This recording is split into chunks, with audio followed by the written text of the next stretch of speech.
Hey, Ronin, man. I had a very serious episode here, and I'm going to post this off of YouTube. The reason is for pretty obvious, but I think that this is an important topic that needs to be discussed. So I'm not making this in the spirit of, certainly not in the spirit of anger, certainly not in the spirit of divisiveness in any way. And I just simply know that the way that large corporations are run by shareholders and essentially votes, if you consider it statistically, with, by people saying this is no good or I don't like this or this makes me uncomfortable. I realize the reality of these things, and I don't demonize platforms like many people do.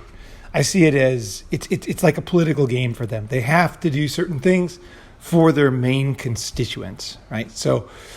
And in these days, especially, groups tend to be very organized and can even fool someone like YouTube, because they can say they can have a campaign that hits them so hard that they don't realize it's like an organized campaign by a certain group that they probably wouldn't want, in some cases, influence to happen, right?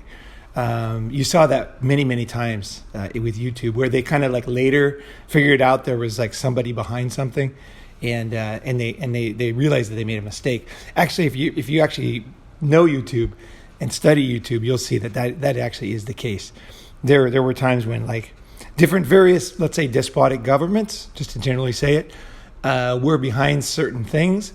And I'm not talking about Russia. I'm not talking about the election. I'm talking about other key issues. Okay, so this is not jumping on the bandwagon to this episode. I'm not going to reiterate any arguments you've heard before.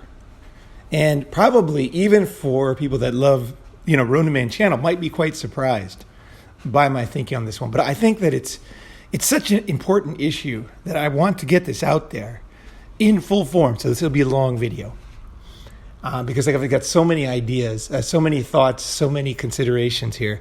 It's such a sensitive topic. Let's go just to basics. Murder is something that it's a very sensitive topic. Okay, we all want to think of ourselves as good people. Nobody wants to think of themselves as bad people, and that's why, but murder has got to be the number one thing that people don't want to be seen as. Yeah, I don't know if it's a number one, but it's right up there, right up there in the top three for sure. So people will go to great lengths to hide a crime and that kind of thing, right? So we don't want people to even look down on us or bad. We don't want to look bad. And we certainly don't want to look like evil, basically, right? So that is that would be the label that you would use for someone who is a murderer.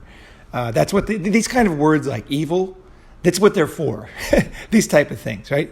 It's the best way that we have to describe things, right? Humans have limited ability to communicate. English language is limited. I speak quite a few languages, and I know that every language is limited. And you can see these different limitations as you become fluent in other languages. That's actually one of the most interesting things for a red pill guy, is to see, you can actually see how essentially, let's just call it the matrix, is formed in each society and the blind spots of each society. And today we're going to talk about a major blind spot of current modern, let's just say, society. I'm not going to say it's not any particular country. It's whatever. Okay. So society does not, murder is something that is the way we think of murder. Okay, let's just think of what is murder. Murder would be when you're on, if you did do that, you'd be on trial for homicide, or there is the concept of a murder is somebody basically either hiding, like somebody like, I don't remember that name of that TV show, the guy who's he's basically the serial killer who is very, what's his name? I can't remember his name right now, but I've seen like one episode. I'm personally, I got to tell you something, guys. Everybody's got different interests and feelings about things. I've never been interested in serial killers at all. Like I know it seems to be a quite interesting topic for most people. Like they like to watch these shows. I never cared because I think most people, and this is real red pill stuff here, most people do not want to think that there could be a murder around them, that it could exist. They just don't want to think about it. It's not that they don't want to think about a particular person. They just don't want to really think that anybody could be a murderer unless they're very far away. And that's all they can handle emotionally, right? If you place this person or image that creates a lot of tension and unhappiness around them, it's not even that they want to think about, like, is it real or not? It just causes them to kind of, like, their amygdala, that, you know, the lizard brain, to cause them so much pain that they don't want to even if they know it's true, they just can't do it. You know, like, it's kind of like, I had a friend, and she was quite old, and she had been ripped off by her son. And when I talked to her, and the topic came up subtly just because of some detail, I wasn't trying to talk about it. It just kind of, like, it was obvious, like, and she just looked at me, and she just couldn't handle it because her health was not good, right? And thinking about something so bad that happened to her, it was just too much for her physical body, right? So I think I actually learned a lot from her, because I think that is a feeling that a lot of people have, that they just can't really, this type of topic is just too much. And I know I mentioned this topic to a couple of friends, and I was really surprised how strong the reaction was. Pretty red pill guys too. So this is like hot stuff. Okay. There's a reason why I'm not posting this on YouTube. Okay. And I think that woman's mindset is really what a lot of people eventually think in their minds, is like, it just causes me too much stress. You know what I mean? Like, I just don't want to think about it. But I would say that this is a very, not with her, but when it comes to murder, I think that this is a terrible cop-out, that really, if you have this, I will tell you that there are therapeutic techniques that you can use to take the emotion out of a topic for you, so that you can think about it logically and divorce the emotion from it. There are actually techniques that you can do that are very, very, very effective. So I'll just give you that. I'm not going to talk about that technique in this podcast, but I'm just going to say that, don't worry, there are ways to do it. Even if you look at yourself right now and you're like, fuck, I don't even know if I can really handle this. You're like, I don't know. I'll just tell you, there are ways to handle it. You can handle it. And I would go so far as to say that knowing that you can handle it, that there are techniques, that's enough really to listen to the rest. But it is really true. And those techniques actually give you a lot of control of your thoughts, which is gold in the long run, right? Allowing yourself to be intimidated by something is not good. And I know we don't like to think of ourselves that way, but it is the reality. This is the thing. This is why we have a shadow side. Is like the shadow is things we're embarrassed of, right? So a fear would be one of those. An inability to face something, right, would be one of those shadow qualities, especially for men, because men, we really like to think of ourselves, in a certain way, and we are that way. But there are aspects, and that's the shadow, and that's where you, if you want to improve your life, you need to be able to go to those places and to say, hey, maybe there's a way to do this. Like, maybe I don't have to be like these other guys, these people, I don't have to be like that, even if I have that thing. And just admitting is like, fuck, you're like halfway there, like, at least, So I really, if you're still on the episode, I really, I applaud you, and I mean that. I really mean it. This is a really, really, really tough topic. Okay, so murder is all around us. Now, your mom might be a murderer, your dad might be a murderer, your friend might be a murderer, and you might be a murderer, in my definition in this episode. And I'm going to give a little bit of a spoiler, because I'm going to say that I think that murder, okay, this is going to sound really weird. We need to get more used to it. Okay, we need to accept that we murder and our friends murder, and it's around us all the time.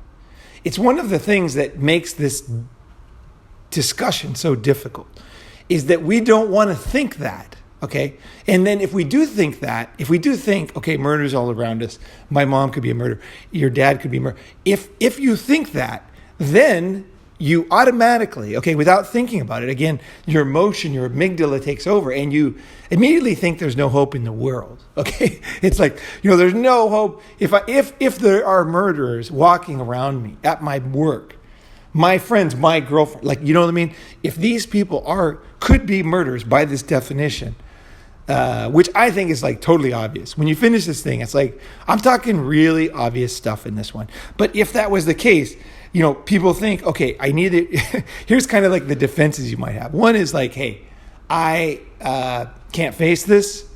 It's too much, too painful. Can't physically handle it. Can't mentally handle it. I'm too busy, whatever. Then you could have another side of you which says, yes, it's true. Okay, it is going to be in question. Okay, so don't even think you know what it is. You don't even know what it is yet. Okay, but your mind is thinking, well, if it is true, then there's no hope. So what's the point in anything, right? This is not at all helpful.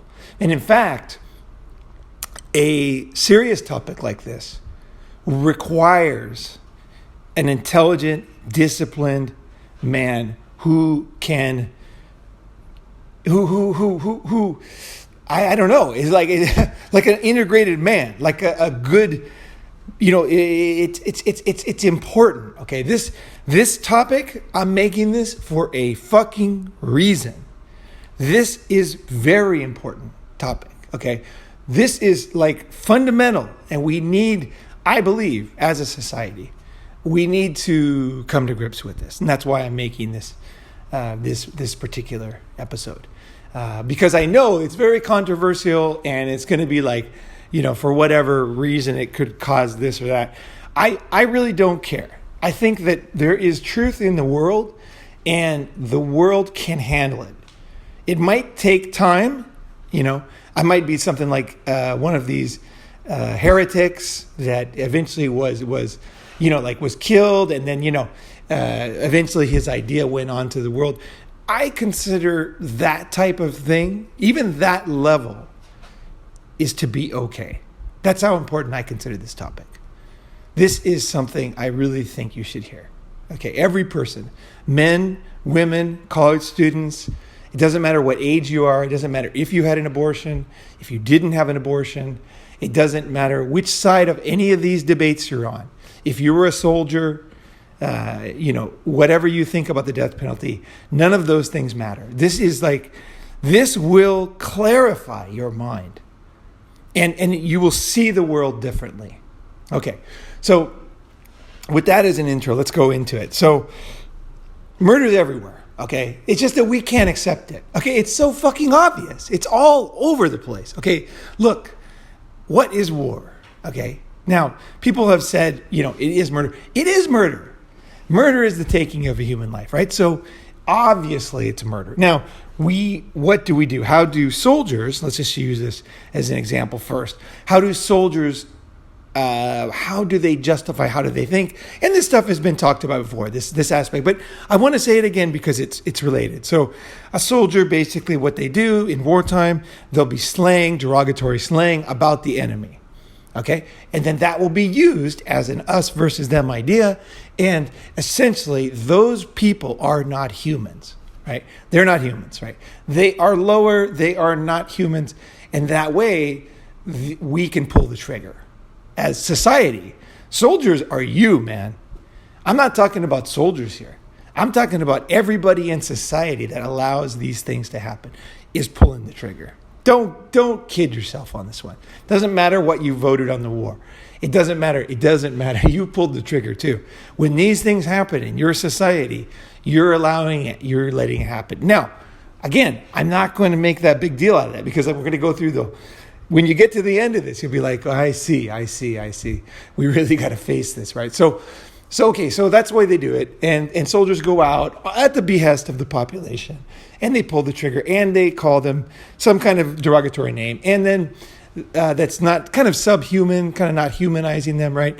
And of course you have pictures and propaganda, and you can see that in any historical, if you search World War II propaganda, Vietnam War propaganda, there's going to be all this kind of stuff, and all this stuff is it's not new. It's just that it's happened. It's not the U.S. It's not Germany, it's not Japan, it's humanity, okay? And wars have happened forever, okay? There usually is like, in the old days in Japan, there's like 4 wars brewing at the same time, right? So, and they all did these things because these are things that we learned as humans, like how to get things done, right? So we would put a label on them, like call them Nazis, whatever, and then we would use that as a way to pull the trigger. Because the truth is, we didn't even know if they were in a certain party or not. The person that was pulling the trigger, and then that guy getting shot, you don't even know if he was forced into it. You don't know what his beliefs are. You really, the only thing you knew is he was German, for example. That you did know. He was German and you're not.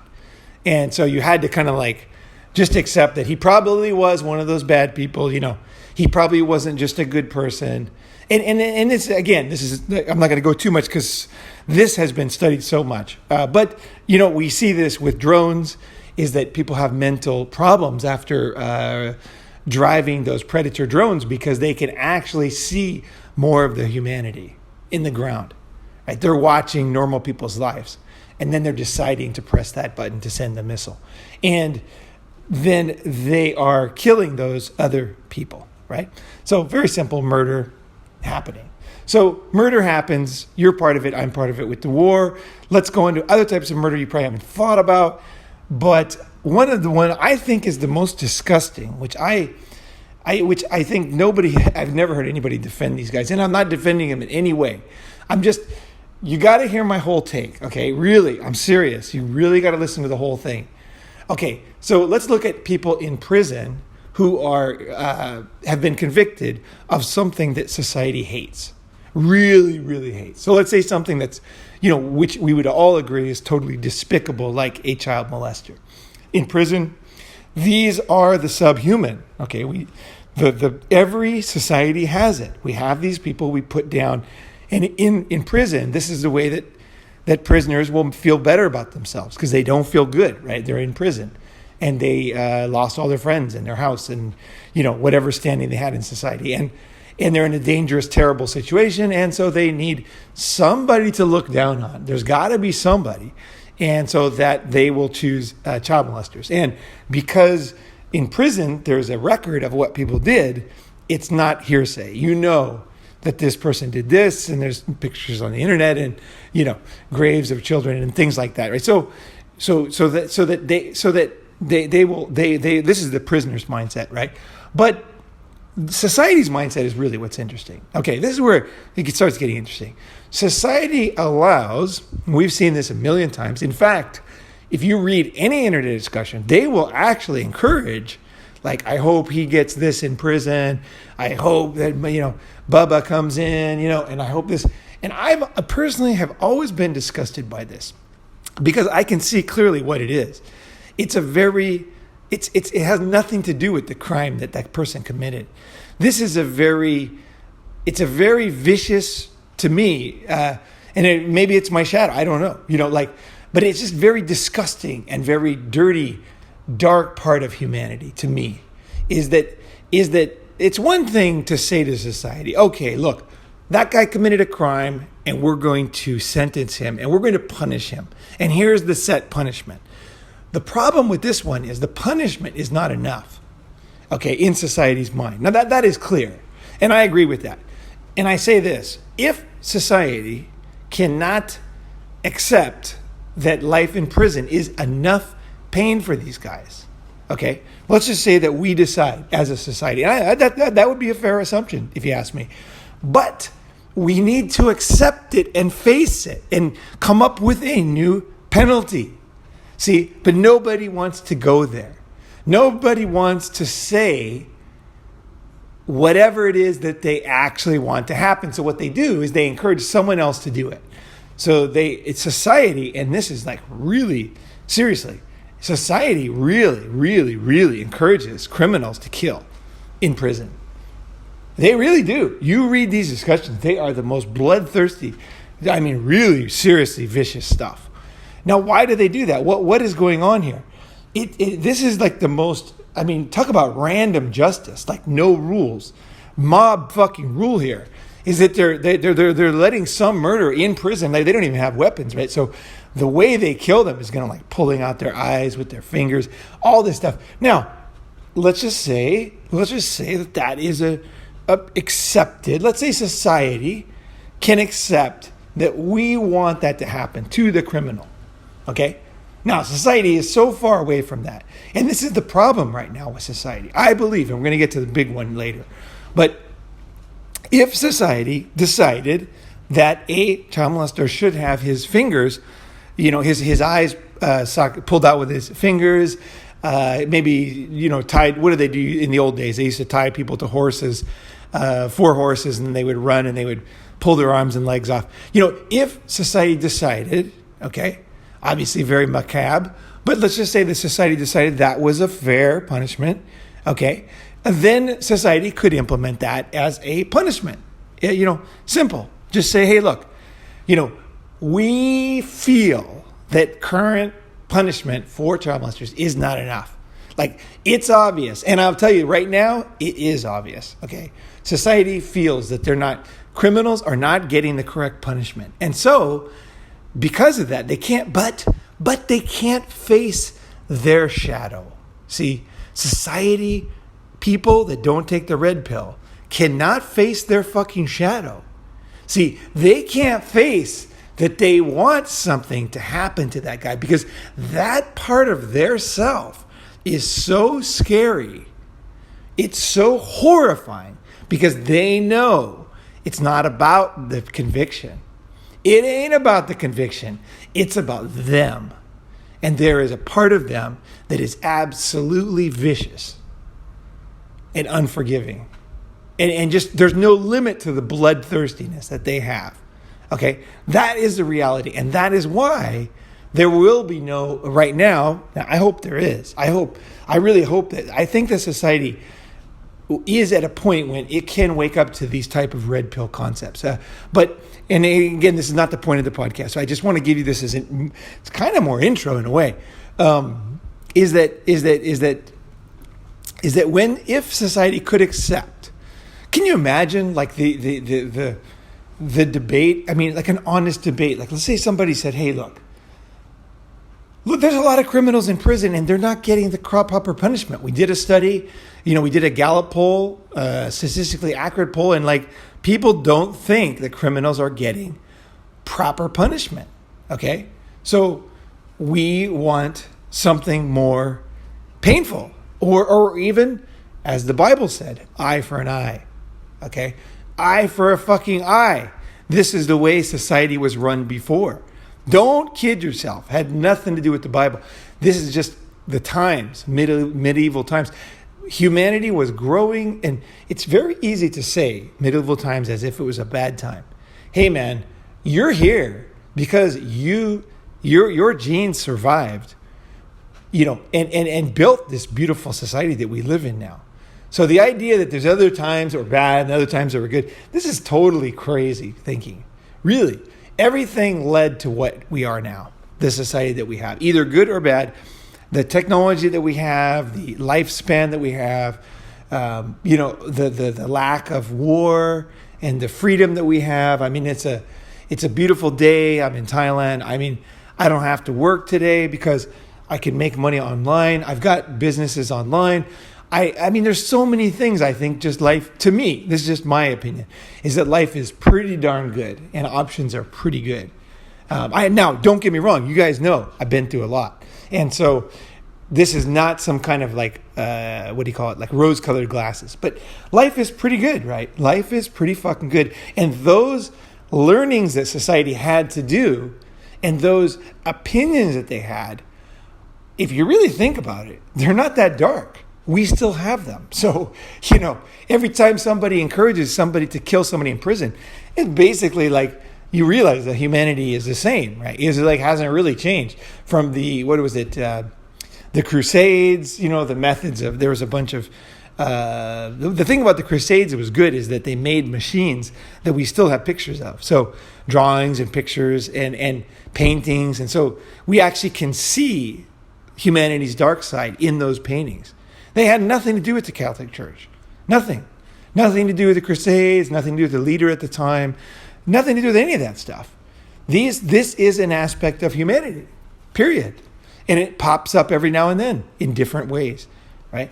So we have that, okay, our shadow. Now, if you can accept your shadow, okay, now here's one of the reasons why people won't be able to listen to the rest, is because they think, and this might be in your mind too, you think that if I don't face this, somehow it's better. Somehow I will not taint myself with this. And I say that is absolutely not true, because to be an integrated human, okay, I'm just going to say human because I think there's going to be a lot of women listening to this one too. To be an integrated person, you need to work through these things. And this is your opportunity as a human, is that you're born with no knowledge and you learn and you grow and you realize the incredible complexity of this life, right? And you become an integrated human. Integrated means that you can handle your dark side. You can handle your weaknesses. You can accept other people, their weaknesses, right? Because you see your own.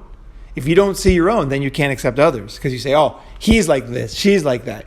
Men are like this, women are like this, because you can't accept your own flaws and weaknesses. And that is not an integrated man. And as you, I would say that this is my number one goal for you.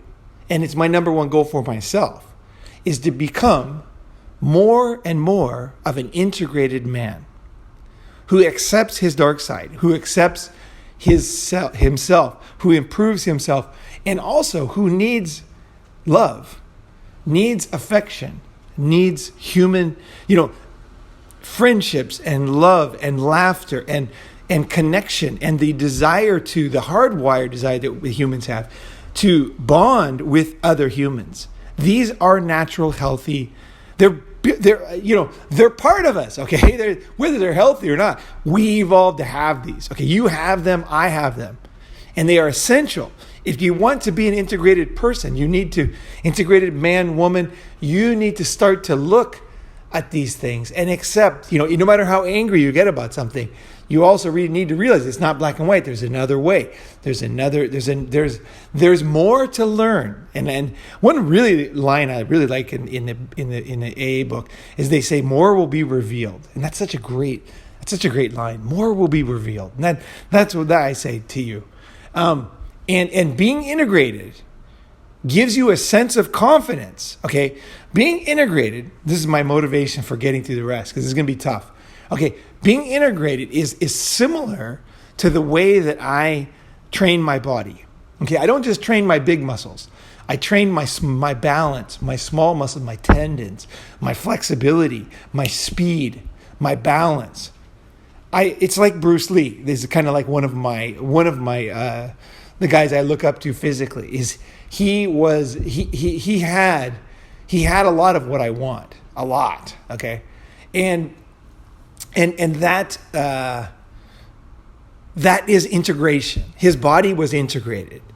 He could jump, he could move, he was sensing things behind him. He had very quick reflexes, and also he had the ability to release a lot of power into a punch, because that's one thing that a lot of people are afraid of doing, is releasing that power and that destructive power that you have. Okay? But that is part of being an integrated man or woman. We all have this. Okay? This is part of our makeup. There is not as big a difference with men and women as you might think. Okay? There is the same bloodthirstiness. There is the same, all these things. And the need for power, the need for that releasing that power, for controlling, for all these things they're not that different. But I'll go. That's not okay. So let's go back to it. So let's say, what other types of murder? Okay, abortion. Okay, now I think abortion is murder. Okay, and I've always thought that. To me, it's so dead obvious. I mean, really, it's so obvious to me. It's just it's sometimes, the king has no clothes. Really. And I just have always thought this, because let me give you some of my thinking. Okay, so recently you can see the videos online. Japanese high school students went to the supermarket and they bought eggs. Okay. And now, of course, eggs, dead birds, right? You just cook them up, no problem. Well, they took those eggs and they put them into like an incubation type thing. And guess what happened? Freaking chickens were born. Okay? They weren't dead. Even though they were freezing cold in the fridge and in the frozen truck, like it's pretty cold in there. I don't know if you've ever been in like an air conditioned truck with the door closed. It's cold. It's cold. When I was working with factories in China, I got a chance to do that. And I actually rode in the back of a truck once for like 2 hours. I've never refrigerated truck, and I could not believe how cold it is in there. I'm serious. It's way colder than you think. It feels like the coldest free Siberia. When I got out of that truck, I was like almost heaven. I still remember it. I remember the sunlight coming out. Because the guy, I was hitchhiking in Norway, actually, and the guy picked me up, and he didn't have room in the front, so he said, hey, if you go in the back, it's cool. And so I went into the frozen refrigerated truck to go from, where was it? I think it was from Bergen to Oslo, or where it was, I can't remember, but either way, I came out in Oslo, and I'll never forget the sun that came in. I thought I was going to die in there. I mean, it was so cold. I wasn't dressed for it either, but it was just refrigeration. It wasn't frozen, But either way, so those chicken eggs are in there. But guess what? They're still alive. So life is a funny thing. And undertakers know this, is that a lot of bodies that you think are dead are actually alive. And so it's a pretty common thing, if you read about it, is that people will be in the coffin and they will start knocking, right? So this is part of the reason why humanity waits a certain period before they bury the body, because it's pretty common, actually. Death and life are complicated. What is alive? What is dead? A lot of times it should be dead, but it's not. It's like, I don't know why, I'm still, my knee, I don't know if you saw the MRI, but it's pretty bad inside there, but I'm fine, So there's things in life like that. And obviously life is even more complicated, right? Life or death. So what is life? Obviously chickens, we thought they were dead. Eggs were dead. They're alive. A high school class figured that out, And I think that when it comes to murder, you don't want to think about the fact that you're murdering animals. You're murdering animals every time you eat. Now, I eat chicken almost every day, and I eat fish, So I also murder today. I'm going to have chicken. And in that spirit of this podcast, I accept that I'm killing a chicken today by eating that chicken. I really accept that. And I don't like it. I don't want to kill anything. I really would prefer, I've talked about this before, but I would prefer not to. And not because there's any movement. I don't fucking agree with any movement. I'm just talking about me and you right now. I think that if you slash an animal's throat, and I have done that because I actually bought a chicken because I wanted in the Philippines because I wanted to kill an animal once because I of course I didn't want to. Totally didn't want to. In fact, I almost couldn't do it. It was so difficult actually to kill a chicken. But I just thought to myself, you know what? If you can't do this, you should never eat meat again. That's what I did to myself. I went and bought a chicken in Cebu, in a small island off Cebu called Panglao Island, and I bought a chicken in a bag. He gave it to me in a bag. I took it home. I asked him what to do. He said, hang it upside down and cut its neck. And I did, and he made some gobbling type sounds, and then he died, and then I had to prepare it. Now, the preparing was not difficult because I had prepared a lot of meat before. But I felt so bad. I still feel bad for the chicken, to be honest. The way he was gobbling around, he was definitely a good experience for me because I think that you need to face, truly face yourself, and in order to make better decisions, right? So I decided at that point, and at this point I still do eat animals, but trust me, it's a borderline thing, and it's not because of anybody, what anybody else said, okay? This is totally my own thinking, okay? I don't belong to any movement. I don't agree with any movement. I just think that when you look at an animal in the eyes and you cut its neck, you're killing it. Okay, there's no question, right? So why can we not face this with abortion? Okay, so abortion. A lot of women have abortions, okay? And I don't know what the percentages are, but when they do, they hear the baby cry. And this was more common before it became such a business that it is now. That a woman would go for an abortion and she would hear her own baby cry as it was being killed. And this was a very distressing thing for the mothers. And so they started to, wait do it earlier, not wait so long. And so a lot of rules came out of that. And it was the public persona, or the public reason was that it was not right. But the real reason was that the baby was crying as it came out.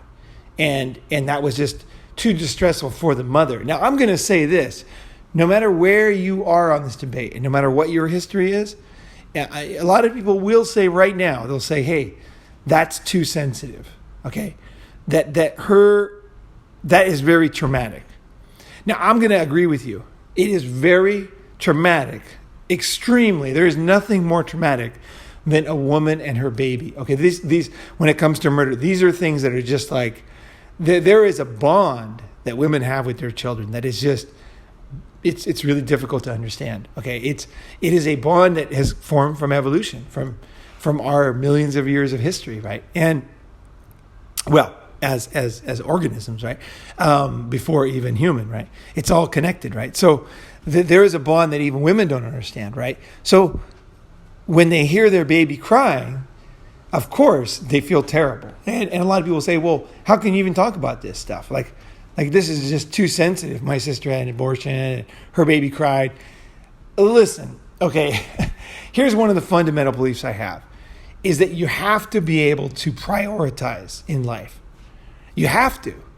That you do it all the time without even admitting it. So, for example, if there's a fire, you don't go into your house, pay your electric bills online. Okay? You just don't. There's a priority.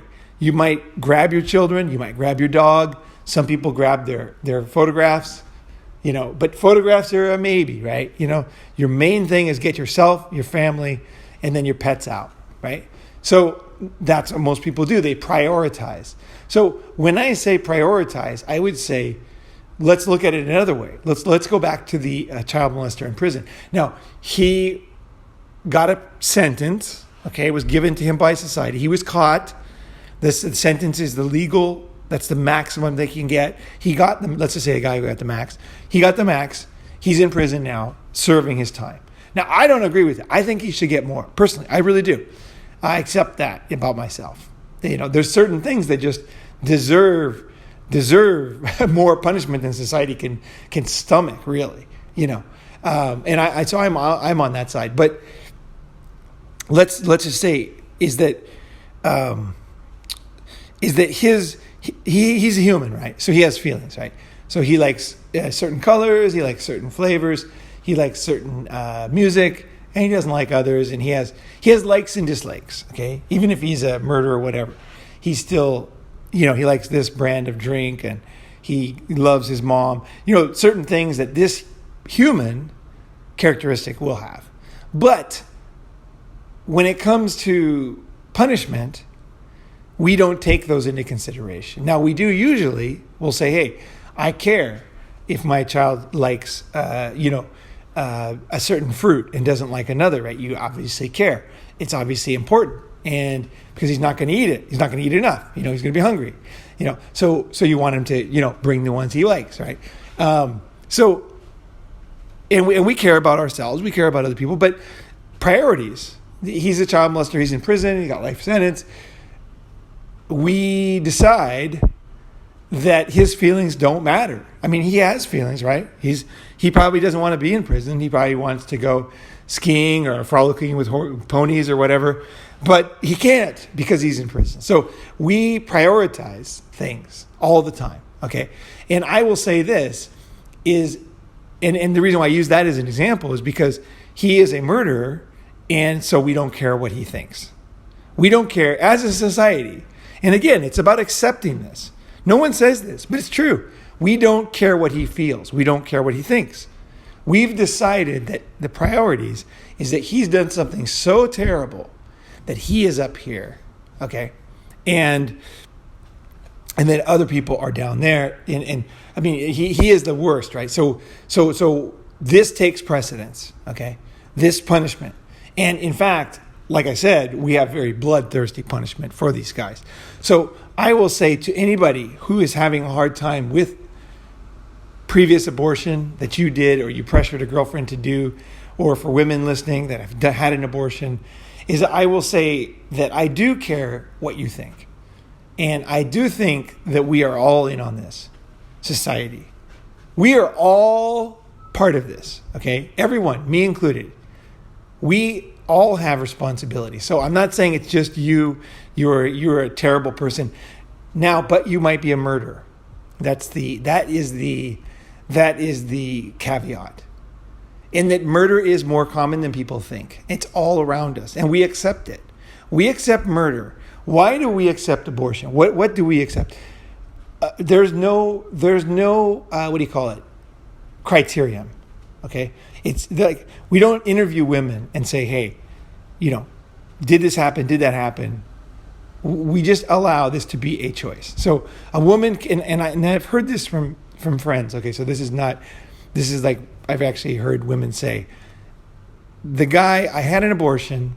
One of my good friends said this, and I said, well, why did you have an abortion? Because I talked to a bunch of women before I made this, and she said, well, the father just didn't have enough income to support the child.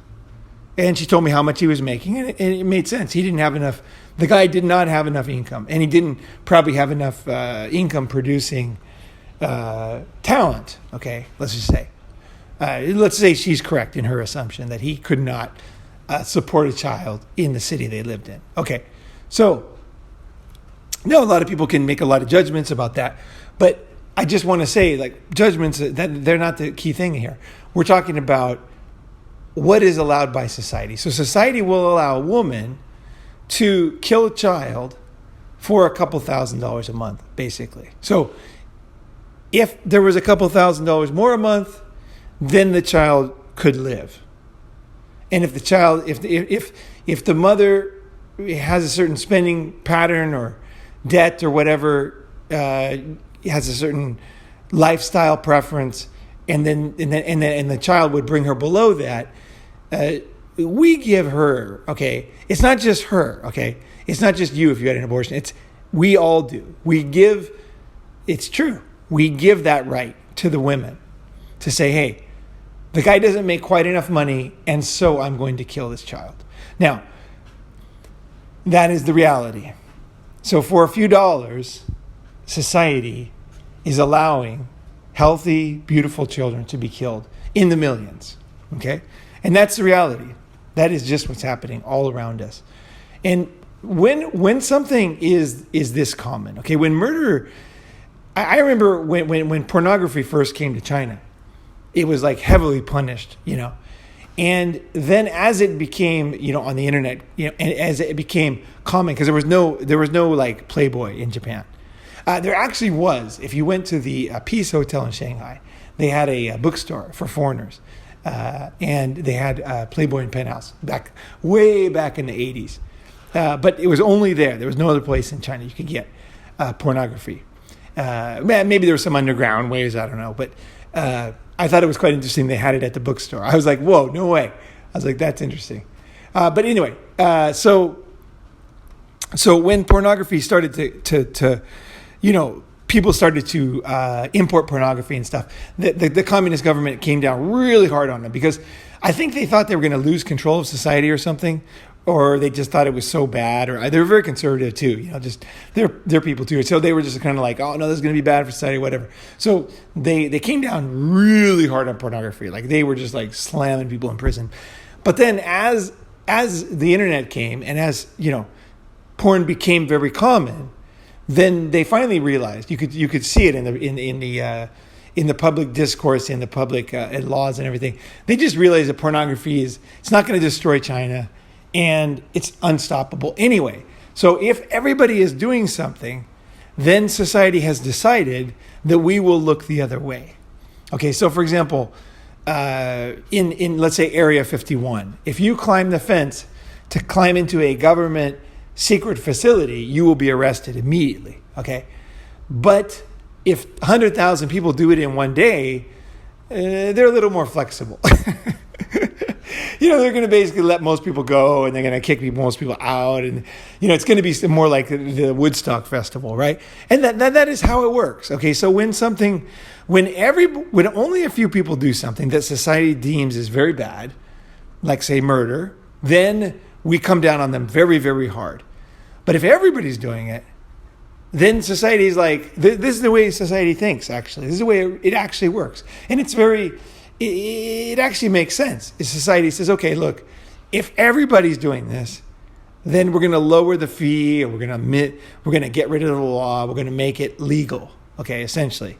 And same with marijuana, right? Everybody's smoking marijuana. They realize after a while that everyone's going to be smoking marijuana, no matter how many drug laws you have, and no matter how many drug wars you have, that people are going to smoke marijuana, okay? So they realize, okay, and same with alcohol. People are going to make alcohol in their backyard. They're going to go blind. And so the society says, okay, let's make it legal, but let's tax it, right? That's kind of society's general way of doing things that we consider pretty bad, because drinking in like say pioneer days was really considered bad. Men that had alcohol shipped in from New York, let's say you lived in Ohio, right? And then they had all these limitations on alcohol. But New York was pretty open, right? So the guys would have crates of alcohol shipped in back then. And the men that received those shipments, it became public knowledge. Because these towns, it's all gossip, right? Back then. In small towns, everybody could see there's like a bunch of alcohol going to his front door. And so he was considered a bad person. Really. He was not trusted.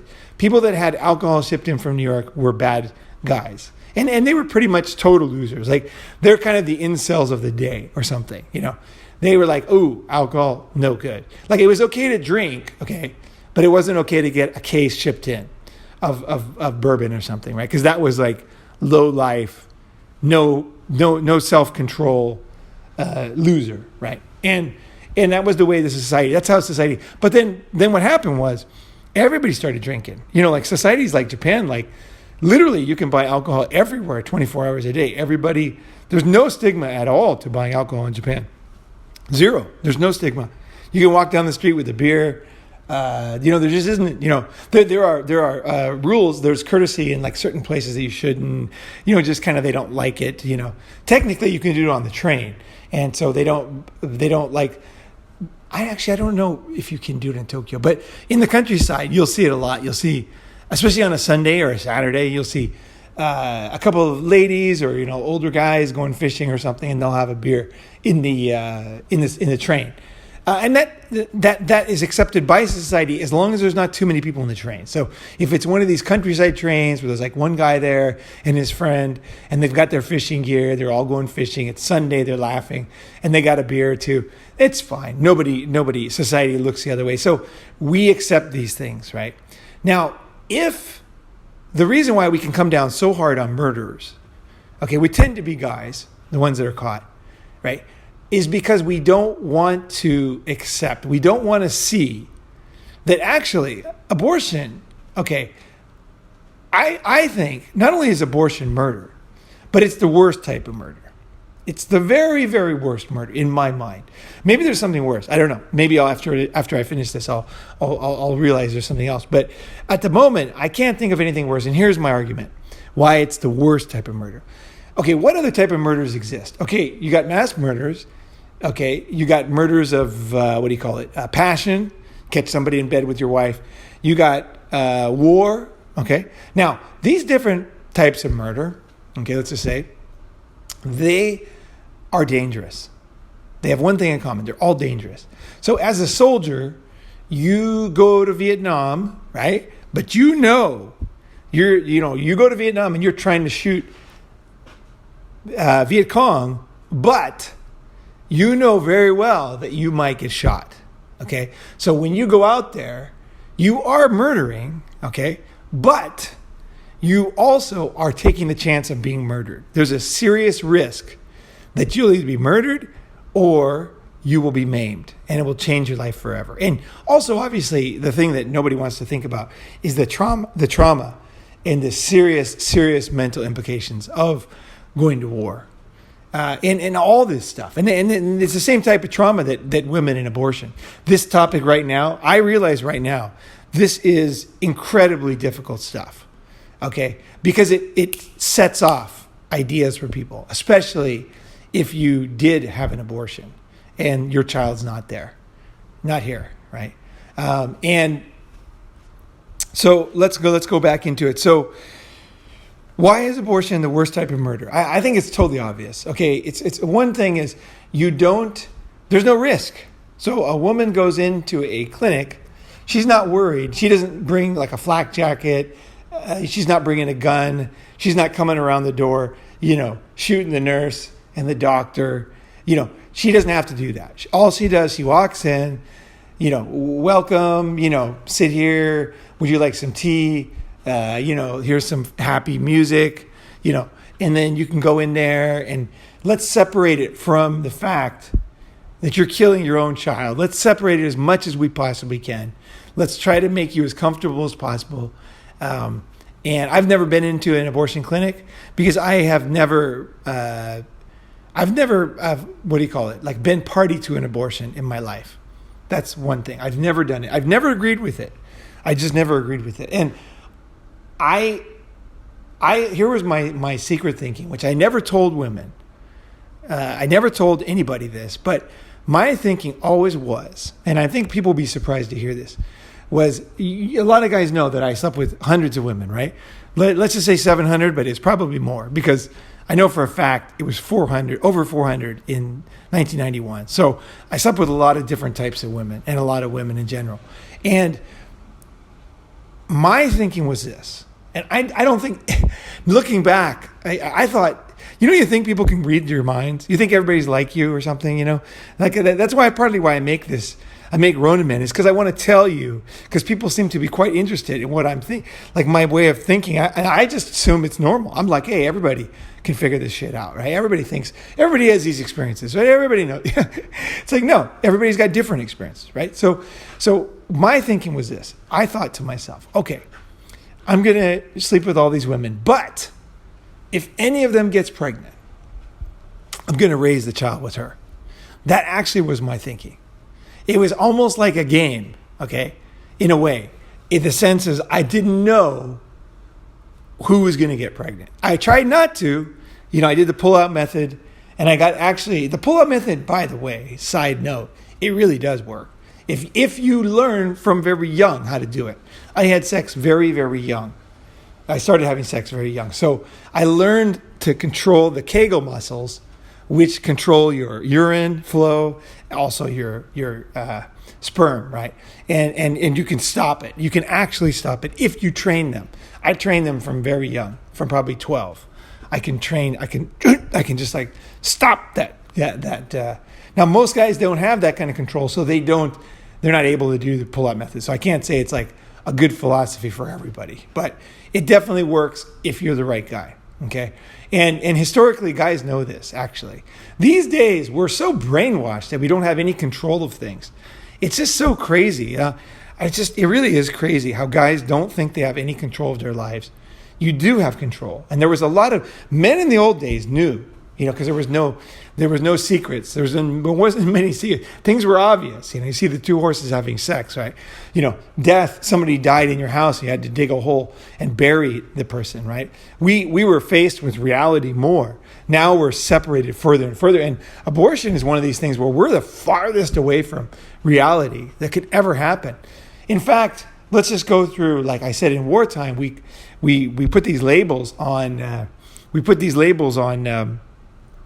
the enemy, okay?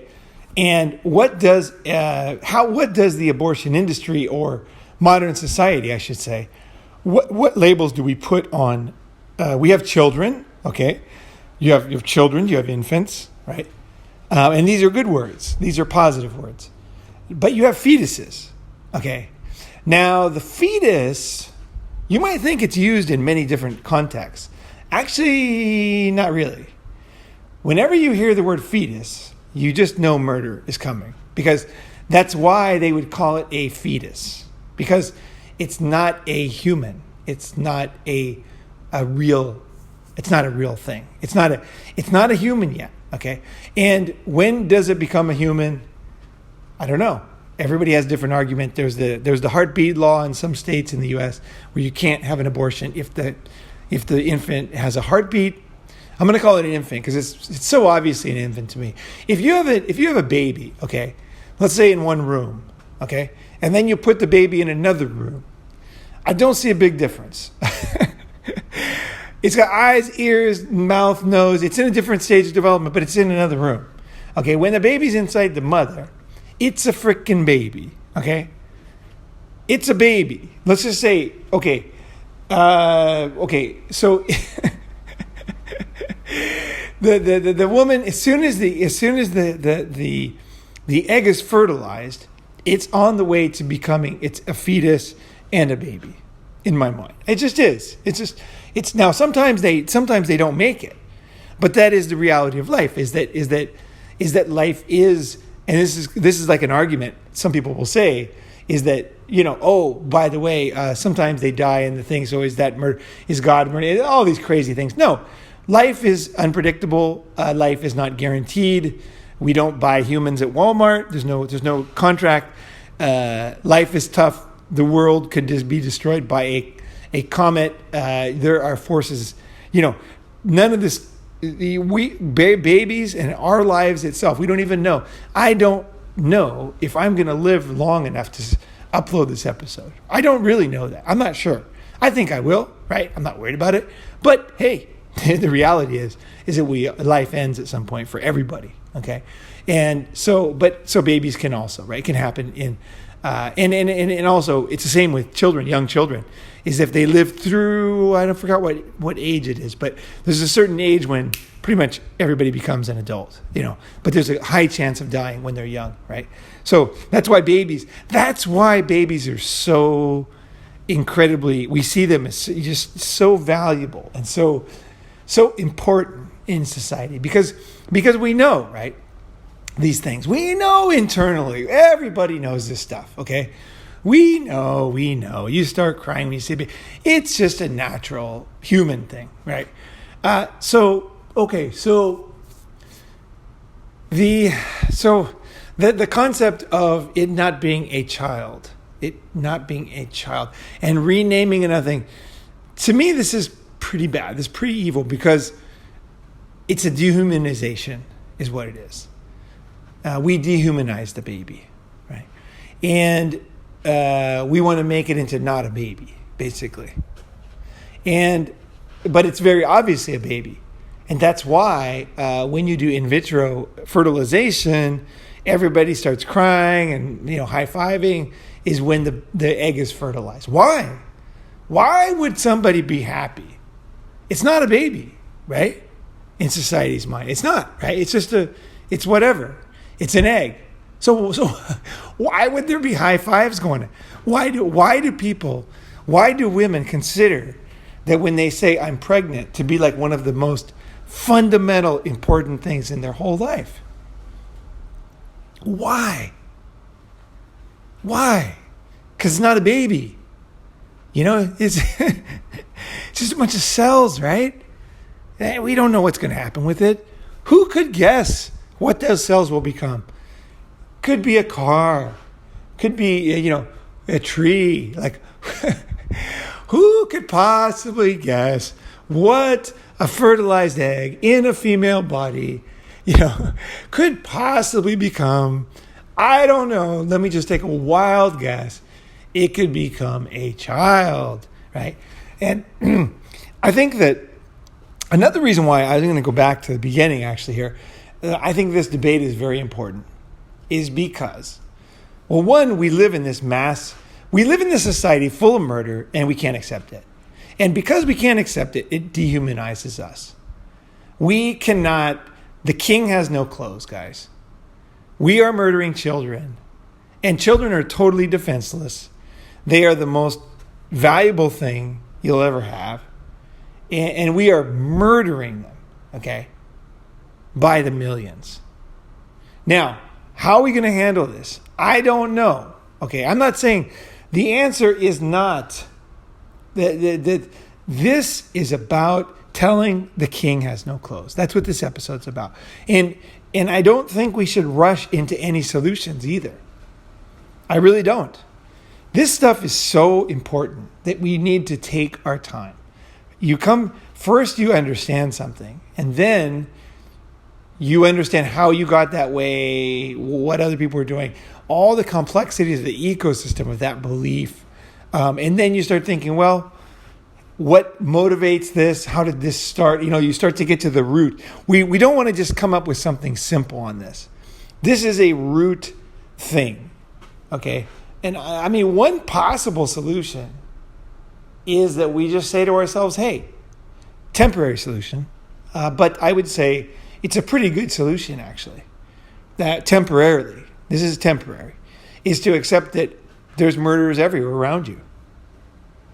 Is it everybody's murdering children? Yeah. Women that you think are friendly and nice are murderers. And we need to take the definition of murderers. We need to change that definition, because the definition right now is men in prison. But the reality is the most murders that are happening are fetuses, babies. Babies are being murdered. And why is it the worst? Back to the other idea.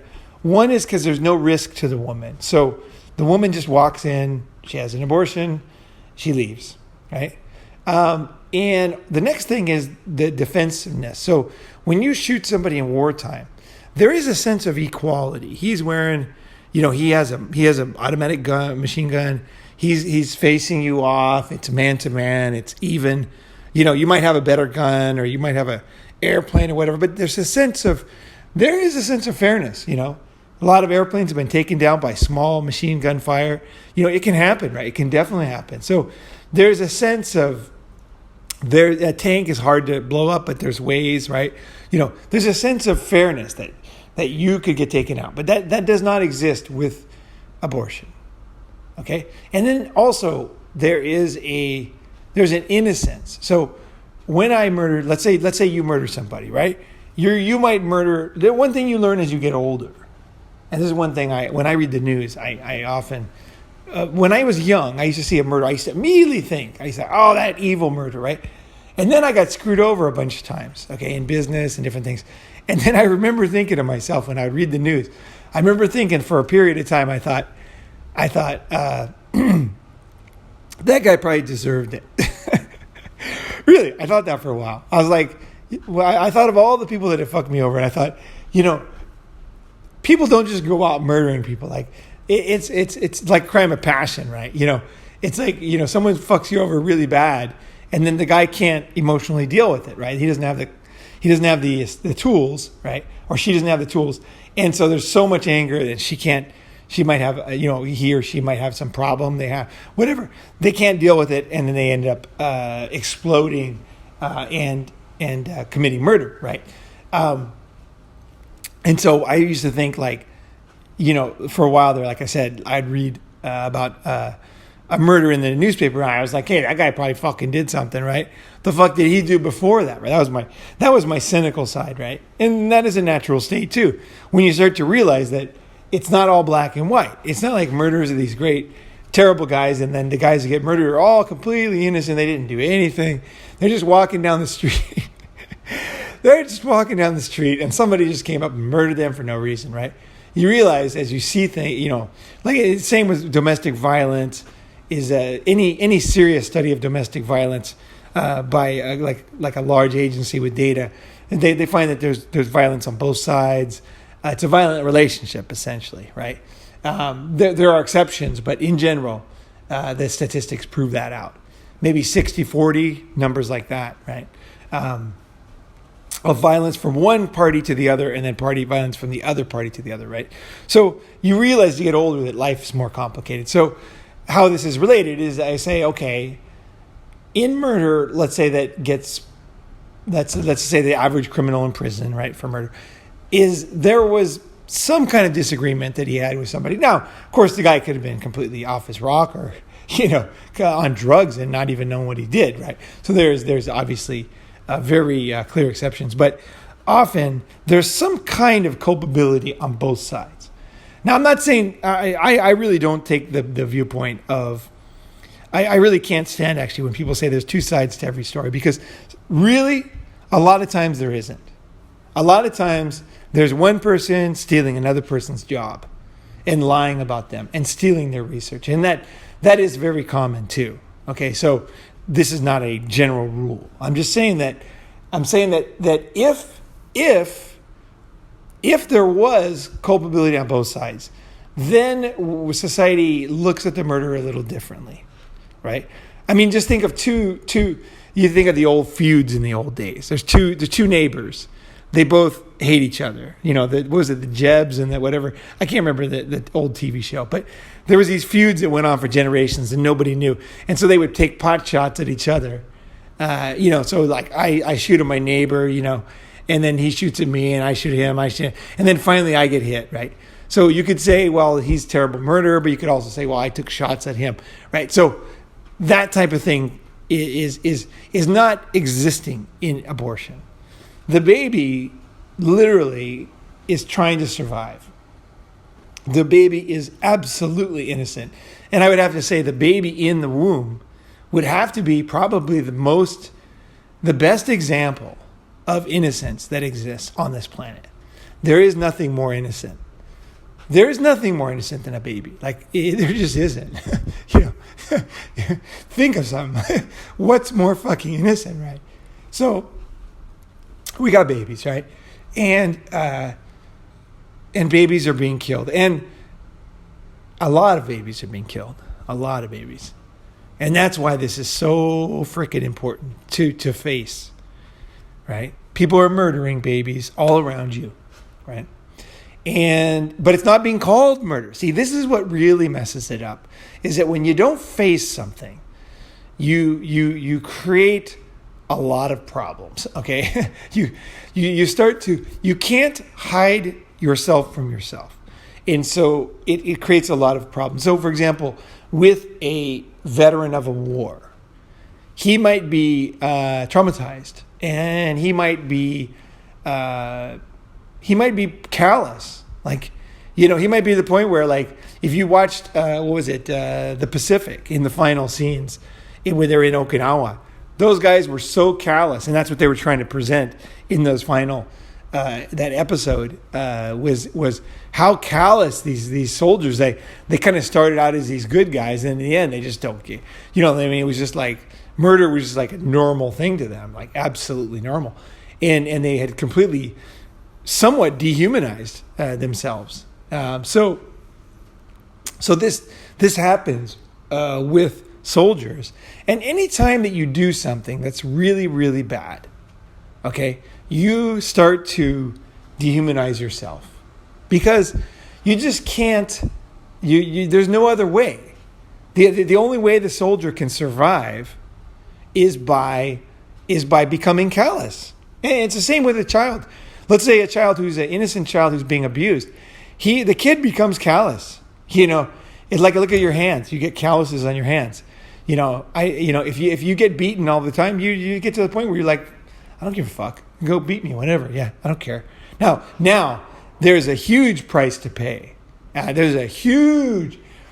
Whenever you start to lower your sensitivity to pain, to other people's pain, to cruelty and things like that, the price you pay is incredibly large. And the reason is this, and I won't go into it too deep, but when a child, this is one of the biggest problems with childhood trauma, when a child adapts to essentially form calluses over his feelings, because he says, hey, I'm going to get beaten all the time.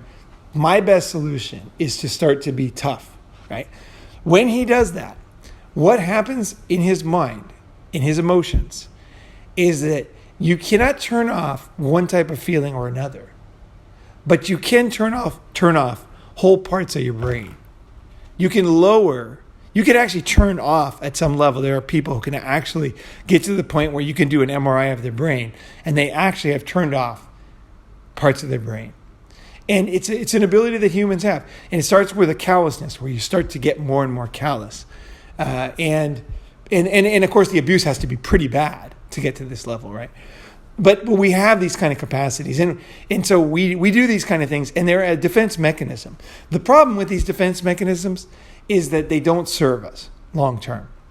They work short term, and it's good. But the problem is once you do this type of fundamental thing to your own brain, it doesn't go back to normal easily. It doesn't naturally go back.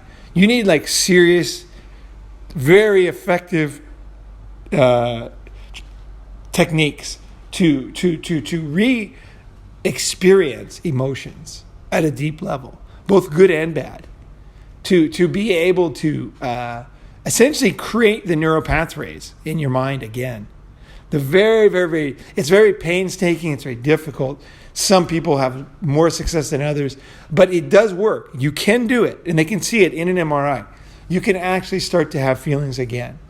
Okay, so, but right now we have millions of people in our society who, one, they don't want to face that they're murdering their own children.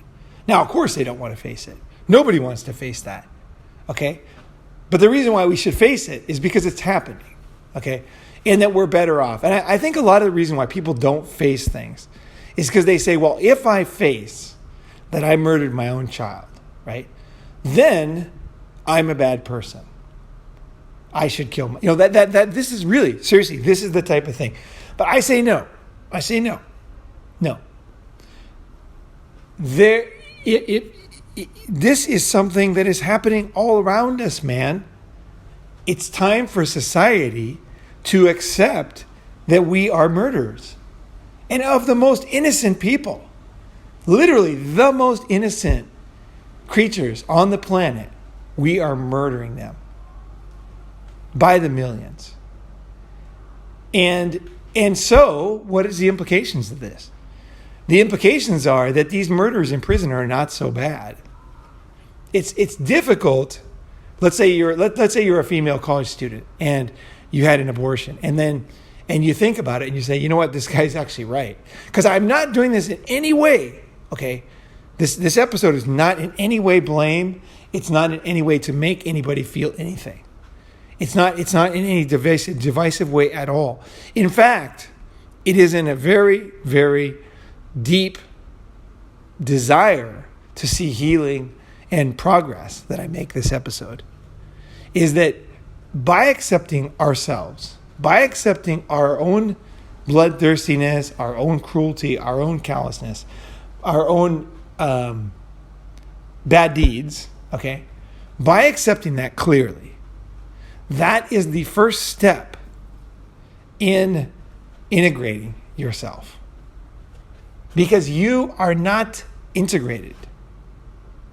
If you have secrets, if you're lying to yourself on stuff like this, you are not, you will have, this is a motivation to face these type of things. Now, it's going to be a rough road, okay? Accepting this type of stuff is a rough road, and it's a road I've been on, okay? So I have accepted things that are very, very difficult in my life. And I'm telling you right now, the reason why, this is always my fallback on why you should face difficult things in your life. Why? The reason is because you're already facing them. So if you look at your face in the mirror, you're going to know that you already know everything I'm saying. You know. You know it.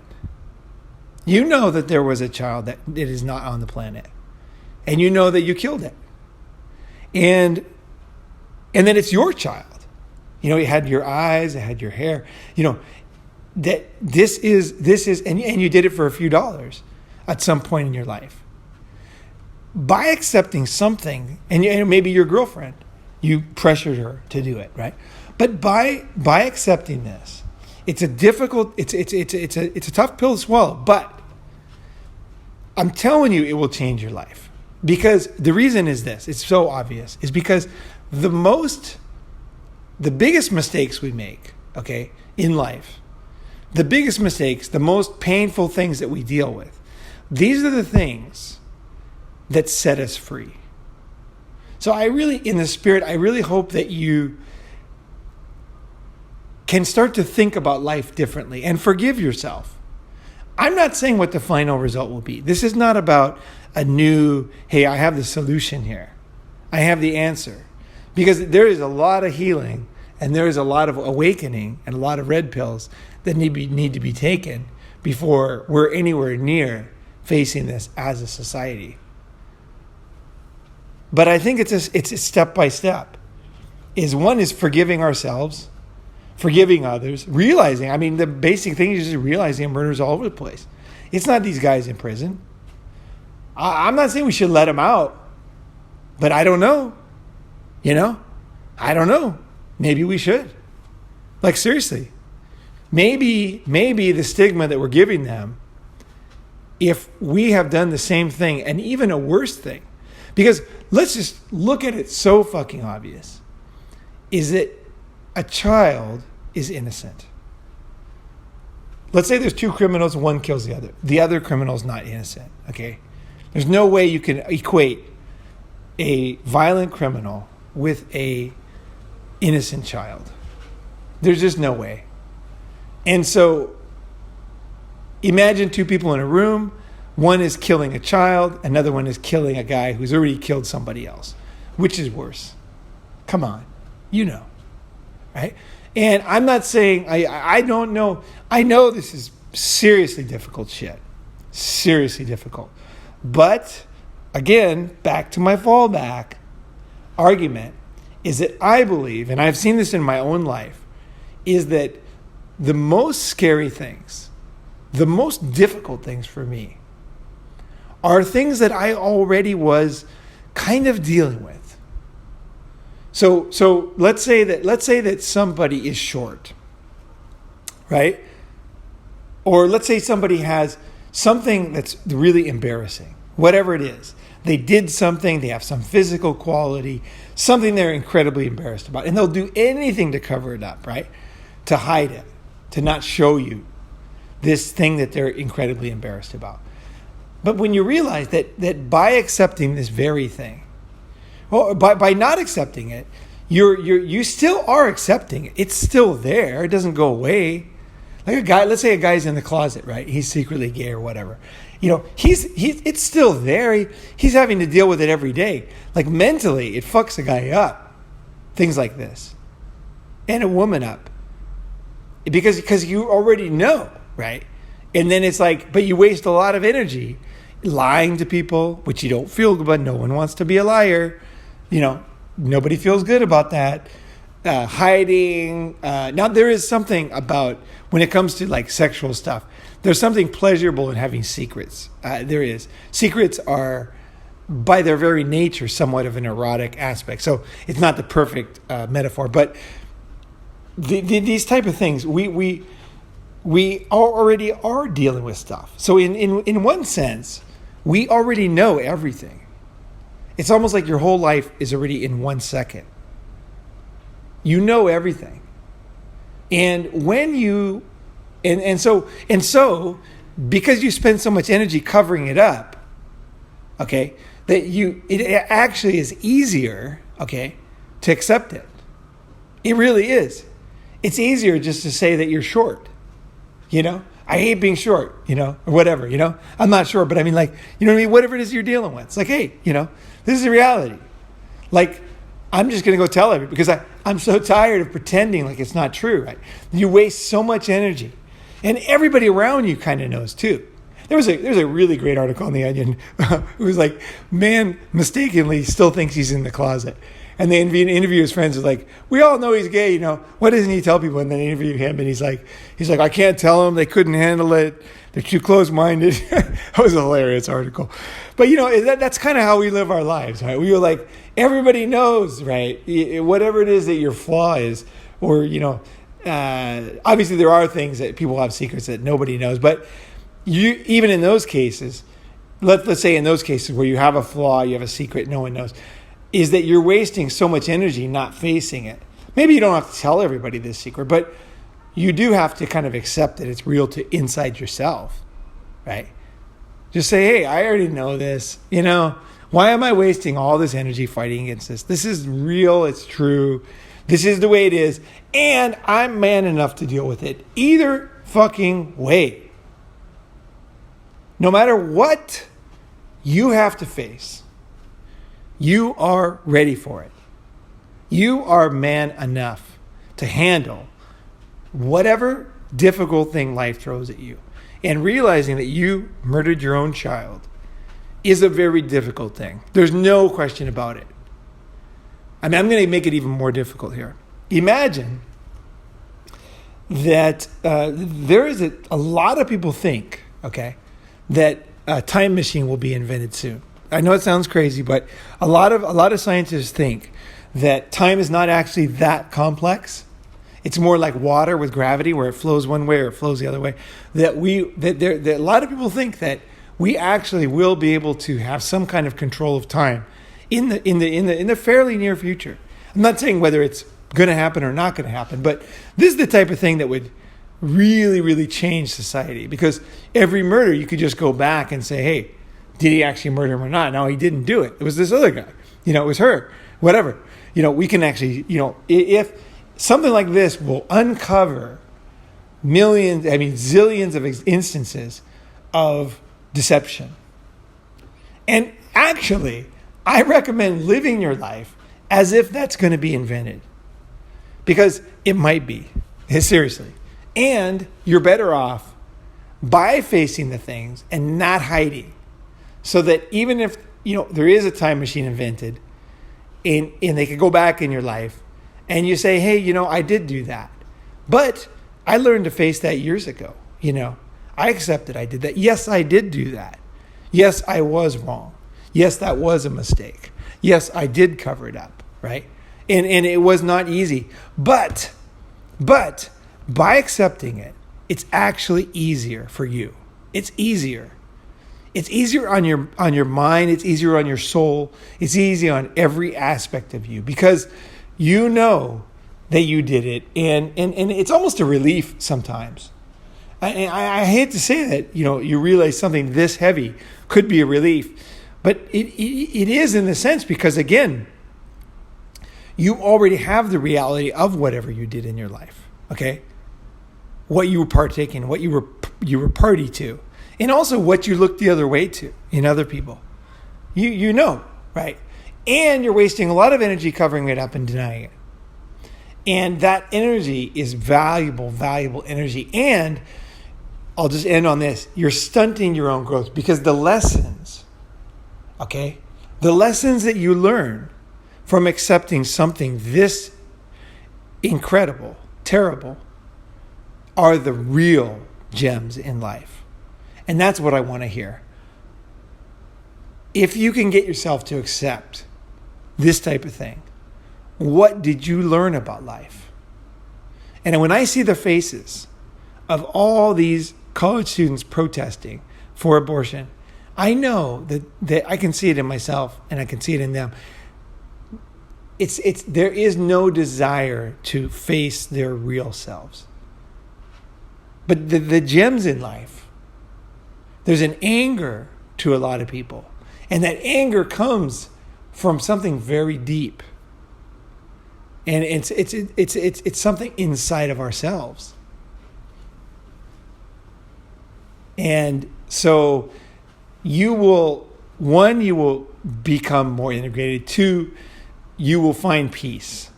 And 3, your real wisdom and your real self, not your fucking religion, not your this or that, your real fucking self will come out. And you will start to know what you think and who you really are. Because it might not be so convenient. Because who you really are might not be what you want yourself to be. I don't mean that in like the serious end. I mean like things like simple like this. Like I talked about this before. When I was young, I wanted to be a businessman. I wanted to be like this, smart, cold, no emotions, making tons of money. And as I got older, I realized, it took me decades. I was over 50 when I realized this, is that I'm a fucking artist. My mom's an artist. I'm a fucking artist, I am an artist, and that's why I create these things. It's just the way I am. I'm just born an artist, basically. But I was for some reason, it's nothing to be embarrassed about being an artist, but I was incredibly embarrassed about that. It's a lot of things in your shadow. They're not even embarrassing. They're just things that you were taught to believe, or things that other people think. That there's beauty in being an artist. There's beauty in having a skill and just doing it, regardless of if there's beauty. There's a simplicity. You don't have to waste a lot of energy when you're actually good at something, you actually care about something. My artistry is not in plaster or paint. It's in ideas. I'm an artist of ideas, of understanding, of I guess you would say philosophy. But and that's what I accept now. That is the way my mind. That's what I love to do. I enjoy it. But I tell you this, when I was a kid, man, I was convinced that being an artist is like, it's just the worst. It's funny now to think about it, because it is me, right? It's like hating myself, right? So funny how the human mind works. But I realize this is a very difficult one, and I probably will go ahead and upload this to YouTube and see what happens. But I'll probably try another platform like BitChute or something like that. But I hope society's ready for something like this. I hope. Because I hope for the children's sake. And I really mean that. I believe that they are children. It's so obvious to me. The king has no clothes. That's why they scream. That's why they cry. If you wait, they're children. And I think the children should be protected. I like kids. Kids like me. I've always loved the curiosity. And I'm the type of person that children can come in my house, break everything. Seriously, break my furniture, break the door, go through the paper wall, all this stuff. And it doesn't bother me. I'm just like, okay, I have to get rid of that wall. That didn't last long. That's I just, because I see them differently. I don't see them as like, it's almost like my fault for having that fucking wall. Because they're out there, people are out there doing their thing, right?